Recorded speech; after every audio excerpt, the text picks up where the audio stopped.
Friends, Varalakshmi అమ్మవారికి ఎంతో ఇష్టమైన పెరుగు గారెలు టెంపుల్ స్టైల్ ఎపిసోడ్ 7 అయితే ఇప్పుడు చేసేసుకుందాం రండి. ఇలా ఒక పెనంలో ఆయిల్ వేసేసుకొని ఇలా గారెలన్నిటిని వేసుకొని తీసేసుకోవాలి. సో ఈ గారెలు ఎలా చేయాలి ఏంటి అనేది ఎపిసోడ్ 5లో ఉంటుంది. ఈ గారెల్లోనే కొన్ని గారెల్ని బెల్లం గారెలు, కొన్ని గారెలు పెరుగు గారెలుగా చేస్తున్నాను. సో ఇప్పుడు పెరుగు గారెల్ని ఎలా చేసుకోవాలో చూసేద్దాం రండి.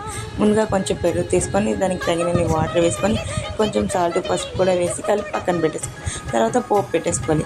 కొంచెం ఆయిల్ వేసేసుకొని అందులో కొంచెం శనగపప్పు, మినపప్పు, జీలకర్ర, ఆవాలు, కొన్ని పచ్చిమిరపకాయలు, కరివేపాకు, వెండి మిరపకాయ, తర్వాత కొంచెం ఇంగు వేసేసుకొని ఆ తాలింపు ఆ పెరుగులో వేసేసుకోవాలి.